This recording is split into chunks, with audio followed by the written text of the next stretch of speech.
નમસ્કાર. ધોરણ 11 એસપીસીસીના આ વર્ચ્યુઅલ વર્ગખંડમાં ફરી એક વખત હું જયંત જોશી આપનું હાર્દિક સ્વાગત કરું છું. વિદ્યાર્થી મિત્રો, આપણે ધોરણ 11 એસપીસીસીના વાણિજ્યિક પત્ર વ્યવહાર વિભાગમાં જે બીજો વિભાગ છે, બીજા વિભાગમાં ચોથા પ્રકરણ આવેદનપત્રની ચર્ચા કરીએ છીએ. આવેદનપત્રની ચર્ચામાં આપણે આવેદનપત્રનો અર્થ અને એની વ્યાખ્યાને સમજ્યા. આવેદનપત્રના 6 લક્ષણોની આપણે વાત કરી. કેવા પ્રકારની કંપનીએ કેવા પ્રકારનું આવેદનપત્ર આપવું પડે, ABCDE પ્રકારનું, એ 5 પ્રકારની આપણે વાત કરી. ત્યાર પછી આવેદનપત્રનું મહત્વ શું છે, કાયદાકીય દ્રષ્ટિએ લેણદારો માટે, બેંક માટે, કંપનીના હોદ્દેદારો માટે કે શેર હોલ્ડરો માટે, આ બધી આપણે ચર્ચા કરી. અને પછી આપણે ચર્ચા કરતા હતા આવેદનપત્રની કલમો. આવેદનપત્રોની 6 કલમો અને પછી 7મી અને 8મી કલમ એવા આવેદનપત્ર માટે કે જ્યાં કંપનીની માલિક કોઈ એક જ વ્યક્તિ હોય, ત્યાં 7મી અને 8મી કલમ પણ અમલી બને છે. એ સિવાય 6 કલમનું જે આવેદનપત્ર છે એની કલમો વિશે આપણે વાત કરતા હતા. એ 6 કલમોની વાતમાં પણ આપણે પહેલી નામની કલમ, બીજી એટલે રજિસ્ટર્ડ ઓફિસનું નામ સરનામાની કલમ, કંપનીના ઉદ્દેશની કલમ, કંપનીની જવાબદારીની કલમ, મૂડીની કલમ અને સ્થાપનાની કલમ. આ 6 કલમ પૈકી 4 કલમની વાત આપણે પૂરી કર્યા પછી આપણે એ વાતને ત્યાં અટકાવી હતી. આગળના ભાગમાં આપણે ત્યારથી આગળ કરીએ. એ 5મી કલમ છે મૂડીની કલમ. એ પહેલા 4થી કલમ પણ આપણે ફરી વખત જોઈ લઈએ. 4થી કલમ છે જવાબદારીની કલમ. કંપની છે એક કૃત્રિમ વ્યક્તિ છે. કંપની છે એક કૃત્રિમ વ્યક્તિ છે, કારણ કે એનું રજીસ્ટ્રેશન થાય છે. કંપનીની ઉપર દાવો થઈ શકે છે, કંપનીની ઉપર કેસ થઈ શકે છે, કંપનીની મિલકત ટાંચમાં લેવામાં આવે છે, આ બધું થઈ શકે છે. અર્થ એ કે કંપની કૃત્રિમ વ્યક્તિ છે. હવે આ કંપની છે એને જવાબદારીની દ્રષ્ટિએ 3 ભાગમાં વહેંચી શકાય છે. ક્યાં 3 ભાગ? તો પહેલો ભાગ શેરની મૂડી દ્વારા મર્યાદિત કંપની, બાંયધરી દ્વારા મર્યાદિત કંપની અને અમર્યાદિત જવાબદારીવાળી કંપની. પહેલી 2 પ્રકાર છે એ મર્યાદિત જવાબદારીવાળી છે, મર્યાદિત કંપની છે. એક શેર મૂડી દ્વારા મર્યાદિત અને બીજી બાંયધરી દ્વારા મર્યાદિત. ત્રીજી છે અમર્યાદિત જવાબદારીવાળી કંપની. શેર મૂડીથી જે કંપની મર્યાદિત હોય ને, હવે આ 3 પ્રકાર આપણે સમજીએ. શેર મૂડીથી જે મર્યાદિત કંપની હોય એ કંપનીના સભ્યોની જવાબદારી પણ મર્યાદિત હોય. શેર મૂડી દ્વારા મર્યાદિત કંપનીના સભ્યોની મર્યાદિત જવાબદારી હોય એમ આવેદનપત્રમાં બતાવવું પડે. શેર દ્વારા મર્યાદિત કંપની છે એ વ્યક્તિ પાસે જેટલી રકમના શેર હોય એટલા રકમ પૂરતી એની મર્યાદિત જવાબદારી કહેવાય. કંપની ફડચામાં જાય તો જેની પાસે જેટલા શેર છે એટલા રૂપિયા પૂરતી એ વ્યક્તિની જવાબદારી. એટલે એને કહેવાય શેર મૂડી દ્વારા મર્યાદિત કંપની. એનાથી વધારે પૈસા આપવા કંપની એને કહી શકે નહીં. બીજું, બાંહેધરી દ્વારા મર્યાદિત. આવેદનપત્રમાં કોઈ સભ્યએ બાંહેધરી લીધી હોય કે મારી બાંહેધરી આટલી કંપની વિશેની, તો બાંહેધરી કરતાં વધારે એની પાસેથી માગણી કરી શકાય નહીં. એટલે બીજી બાંહેધરી દ્વારા મર્યાદિત કંપની. અને ત્રીજું, કોઈ એક જ વ્યક્તિ જ્યારે કંપનીનો માલિક હોય ત્યારે એ અમર્યાદિત જવાબદારીવાળી કંપની કહેવાય, કારણ કે એને બધું જવાબદારી એક જ વ્યક્તિની હોય. એટલે એનું મૃત્યુ થાય કે કંઈક થાય તો એના પછી એના વારસદારો છે એ કંપની માટે જવાબદાર કહેવાય. તો એને આપણે અમર્યાદિત જવાબદારીવાળી કંપની કહીએ છીએ. તો આ થઈ 4થી કલમ, જવાબદારીની કલમ. જવાબદારીની કલમમાં કંપનીને 3 પ્રકારમાં વહેંચી છે. એક શેર મૂડી દ્વારા મર્યાદિત કંપની, બીજી બાંહેધરી દ્વારા મર્યાદિત કંપની અને ત્રીજું અમર્યાદિત જવાબદારીવાળી કંપની. 5મી કલમ મૂડીની કલમ. મૂડીની કલમ. મર્યાદિત કંપનીમાં મૂડીની કલમ છે એ ફરજિયાત છે.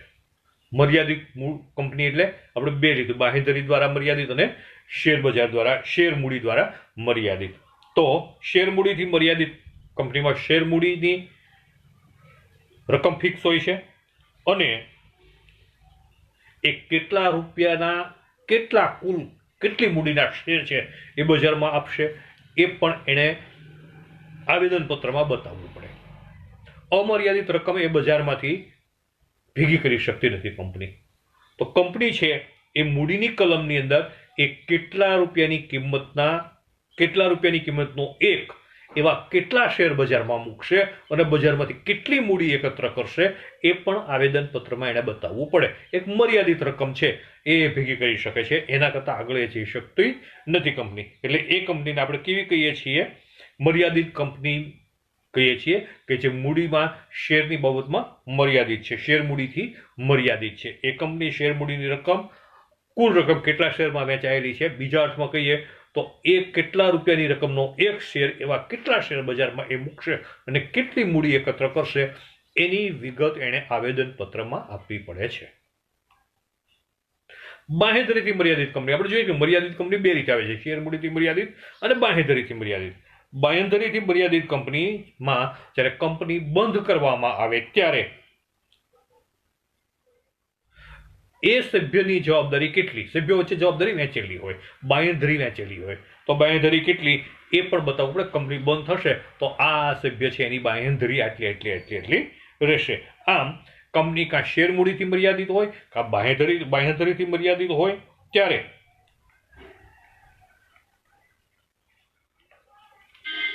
એ આ બંને બતાવવું પડે કે કોની બાંહેધરી કેટલી હશે અને શેર મૂડી કેટલી છે, આવેદનપત્રમાં બતાવવું પડે. એકલ માલિકી ધરાવતી વ્યક્તિનું પણ અહીંયા ઉલ્લેખ છે કે જો એનું મૃત્યુ થાય તો એના પછી બાંહેધરી કોની એ પણ બતાવવું પડે આવેદનપત્રમાં. એનો સભ્ય કોણ થશે, એનો વારસદાર કોણ હશે એ પણ અહીંયા બતાવવું પડે. છઠ્ઠી છે સ્થાપનાની કલમ. આપણે મુખ્ય 6 કલમની વાત કરીએ છીએ. છઠ્ઠી કલમ સ્થાપનાની કલમ. આ કલમનું બીજું નામ છે ભરણાની કલમ પણ કહેવાય, જોડાણની કલમ પણ કહેવાય, સંઘની કલમ કે સહીની કલમ પણ કહેવાય. આ કલમને, આ છઠ્ઠી કલમને 5 નામથી ઓળખવામાં આવે છે. એક તો અહીંયા જે કહ્યું છે એ સ્થાપનાની કલમ, બીજું એને સહીની કલમ પણ કહેવાય, જોડાણની કલમ પણ કહેવાય, ભરણાની કલમ પણ કહેવાય અને સહીની કલમ પણ કહેવાય, સંઘની કલમ પણ કહેવાય. આ જોડાણની કલમ છે, સ્થાપનાની કલમ છે, એમાં કંપનીની સ્થાપના માટે એક ક્લોઝ આપેલો છે, એક શરત આપેલી છે. કઈ? તો કે જાહેર કંપની માટે ઓછામાં ઓછા 7 અને ખાનગી કંપની માટે ઓછામાં ઓછા 2 વ્યક્તિએ કાયદાકીય હેતુ માટે કંપનીની સ્થાપના કરે ત્યારે એમાં સહી કરવી પડે. આવેદનપત્રમાં જાહેર કંપની હોય તો કેટલા? ઓછામાં ઓછા 7 સભ્યોએ, અને પ્રાઇવેટ કંપની હોય, પ્રાઇવેટ લિમિટેડ હોય, ખાનગી કંપની હોય તેમાં ઓછામાં ઓછા 2 વ્યક્તિએ આમાં સહી કરે. પણ જો એક જ વ્યક્તિ દ્વારા સહી કરવામાં આવે તો એને એકલ કંપની વ્યક્તિ કહેવાય. એકલ વ્યક્તિની કંપની એટલે એકલ વ્યક્તિ કંપની કહેવાય. ક્યારે? જો એક જ સહી કરે તો.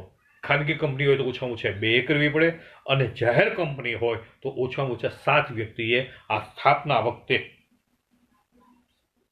આ આવેદનપત્રમાં સહી કરવાની આવે. તો અહીંયા આપણે 6 કલમની વાત કરી.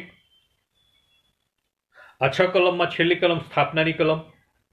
સ્થાપના કરતી વખતે 7 વ્યક્તિએ સહી કરવી પડે જાહેર કંપનીમાં, ખાનગી કંપની હોય તો 2 વ્યક્તિએ સહી કરવી પડે અને એકલ વ્યક્તિ કંપની હોય તો 1 વ્યક્તિએ સહી કરવાની આવે છે. અને આ સહી કરનાર સભ્યોના નામ, સરનામા, એની વિગત પણ આવેદનપત્રમાં સાથે આપવી પડે છે અને સાથે સાક્ષી પણ મૂકવા પડે છે કે આ સહી આની છે એ પણ સાક્ષ પૂરવી પડે છે. એટલે આવા સભ્યો છે એને સહી કરનારા સભ્યો તરીકે આવેદનપત્રમાં ઓળખવામાં આવે છે. હવે આ 6 કલમોની વાત કરી, પણ આ કલમોમાં ફેરફાર કરવો હોય તો શું જોગવાઈ છે? હવેના પાઠમાં આગળ આપણે આની ચર્ચા કરવાની છે. આવેદનપત્રમાં ફેરફાર કરવો હોય તો આવેદનપત્રમાં ફેરફાર કરવો એટલે કે કલમોમાં ફેરફાર કરવો. પહેલી કલમ પાછી જોતા છીએ, નામની કલમ. કંપનીનું નામ ફેરવવું છે. કંપનીનું નામ ફેરવવા માટે પહેલા તો કંપનીના જનરલ બોડીમાં એક ઠરાવ પસાર કરવો પડે, સામાન્ય સભામાં ઠરાવ પસાર કરવો પડે. ઠરાવ પસાર કર્યા પછી મધ્યસ્થ સરકાર પાસેથી, કેન્દ્ર સરકાર પાસેથી મંજૂરી લેવી પડે. મંજૂરી લીધા પછી 15 દિવસની અંદર પછી નોંધણી અધિકારી, જે રજિસ્ટર કહેવાય છે, એની પાસે જવું પડે અને કંપની રજિસ્ટરના ચોપડામાં કંપનીનું નવું નામ નોંધવું પડે.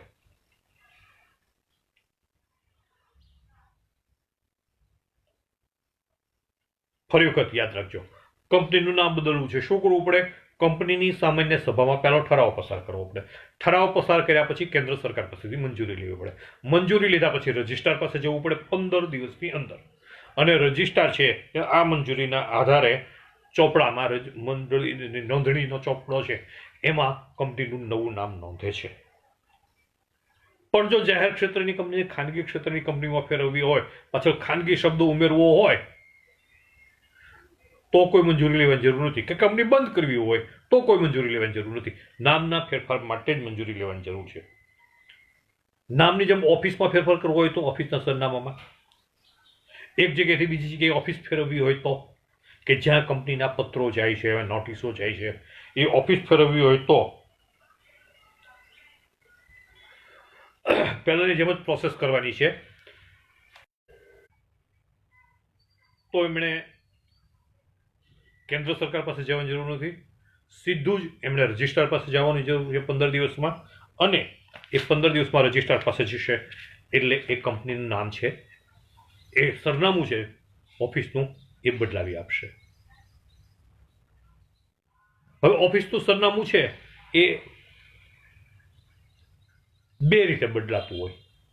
થોડીક ઊંડાણથી વાત કરીએ.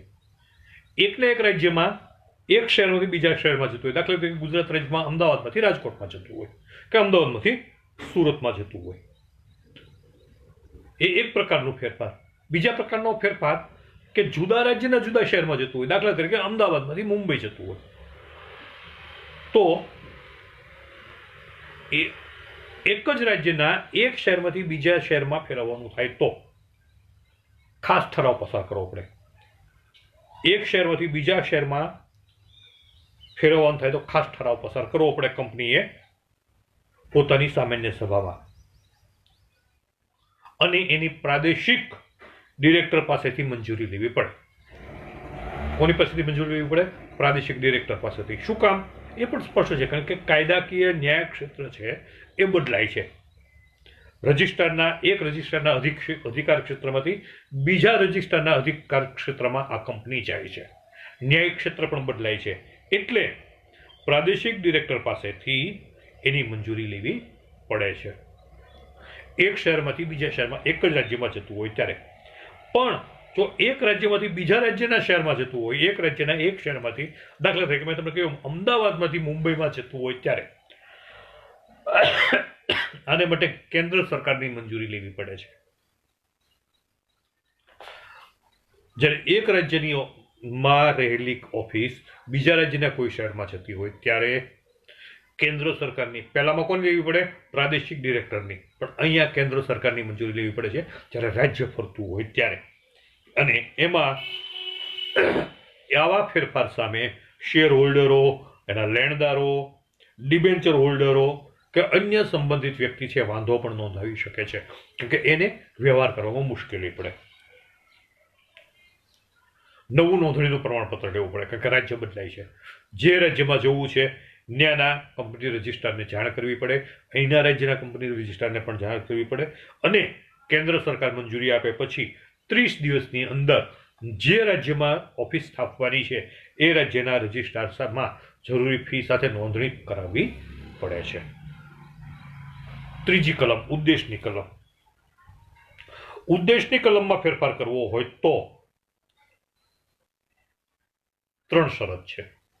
હેતુ, કંપનીના હેતુની કલમમાં ફેરફાર કરવાનો હોય તો પણ 3 કલમ છે, 3 શરતો છે. કઈ? એક તો ખાસ ઠરાવ પસાર કરવો પડે.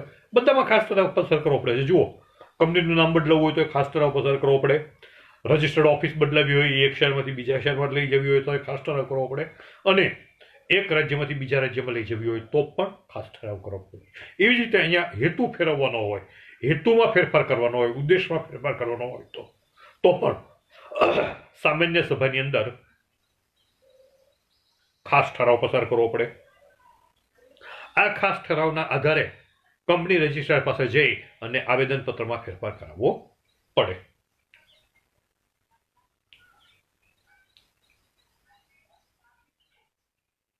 આ ફેરફાર છે એ જ્યારે બાંહેધરીથી મર્યાદિત કંપની છે ત્યારે, જેમાં કોઈ પ્રકારની શેર મૂડી નથી, એવી બાંહેધરીથી મર્યાદિત કંપની હોય એ પોતાને જે વેચવાનો નફો હોય, વેચવાપાત્ર નફો, કંપની કરેલા નફામાંથી બાકીની બધી ખર્ચા બાદ કર્યા પછી જે ટોટલ નફો મળે, નેટ વેચવાપાત્ર નફો, એમાંથી સભ્યોને નફાને વેચવાની જે નોર્મ્સ હોય એમાં ફેરફાર હોય એવા ફેરફાર કરી શકે. એ સિવાયના કોઈ ઉદ્દેશમાં, કંપનીની ઉદ્દેશમાં ક્યારે મર્યાદિત, બાંહેધરીથી મર્યાદિત કંપની હોય જેની પાસે કોઈ શેર મૂડી હોય નહીં, એમાં આનાથી વધારે ફેરફાર થઈ શકે નહીં. હવે આપણે વાત કરીએ છીએ ચોથી કલમની, જવાબદારીવાળી કલમની. જવાબદારી આપણે જોઈ, શેરના પ્રમાણમાં જવાબદારી હોય તો શેરની બાકી જવાબદારીમાંથી જવાબદારી ઓછી કરવામાં આવે કે બાકી રહેલી શેરની જવાબદારી ઓછી કરવામાં આવે કે શેર મૂડી પણ ઘટાડી શકે. આ એના આવેદનપત્રમાં ફેરફાર. બજારમાંથી પૈસા લીધા છે, હવે એટલા બધા પૈસાની કંપનીને જરૂર નથી તો શેર મૂડી ઘટાડી શકે. શેર મૂડીની બાકીની જવાબદારી છે એમાંથી કંપની મુક્ત થઈ શકે, જવાબદારી ઓછી કરી શકે, એટલે કે શેર મૂડી ટૂંકમાં ઘટાડી શકે. કંપની શેર મૂડીથી મર્યાદિત હોય કે બાંહેધરીથી મર્યાદિત હોય તો એ ખાસ ઠરાવ કરી અને શેરની મૂડી છે ઘટાડી શકે છે અથવા તો જવાબદારી ઘટાડી શકે છે. છેલ્લે મૂડી કલમમાં ફેરફાર. શેર મૂડી ધરાવતી મર્યાદિત કંપનીના નિયમન પત્રમાં ફેરફાર કરવાની સત્તા હોય તો સામાન્ય સભામાં ઠરાવ કરીને આવેદનપત્રની મૂડીની કલમમાં ફેરફાર કરી શકે. આપણે મૂડીની કલમ છે એની વિશે વિચારણા આગળ કરી, જોયું, સમજ્યા કે બજારમાંથી કેટલા પૈસા, કેટલા રૂપિયાનો એક શેર, એવા કેટલા શેર ભેગા કરી કેટલા શેર બજારમાં મૂકી અને મૂડી ભેગી કરશે એ આપણે કંપની આવેદનપત્રમાં બતાવવું પડે. આ જે જોગવાઈ છે, આ જે કલમ છે, એમાં ખાસ સામાન્ય સભામાં ઠરાવ કરી અને આ મૂડીની કલમમાં પણ કંપની ફેરફાર કરી શકે છે. અધિકૃત મૂડીમાં વધારો કરી શકે, મોટી રકમના શેર છે અને નાની રકમના શેરમાં વિભાજન કરી શકે, એમાંના થોડા શેર કે બધા શેરને નાની રકમમાં વિભાજન કરી શકે, કે કોઈ શેર લેવા તૈયાર ન હોય તો એ શેર મૂડીની રકમ છે ને ઘટાડી પણ શકે. ફરી વખત શેર મૂડીની રકમ વધારી પણ શકે, શેર મૂડીની રકમ ઘટાડી પણ શકે અને શેરની જે રકમ છે એને એના કરતાં નાની પણ બનાવી શકે. આ રીતે ખાસ ઠરાવ પસાર કરી અને શેર મૂડીથી મર્યાદિત કંપની કે બાંહેધરીથી મર્યાદિત કંપની છે એ શેર મૂડીમાં ઘટાડો કે વધારો કરી શકે છે.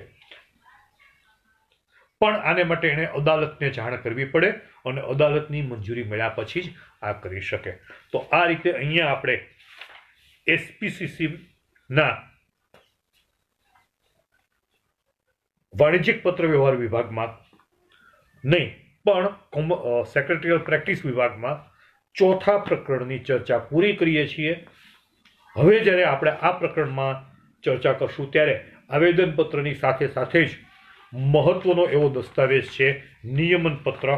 એ નિયમન પત્ર વિશે આપણે વાત કરશું. ત્યાં સુધી સૌ મિત્રોને જય હિન્દ, જય ભારત, આવજો.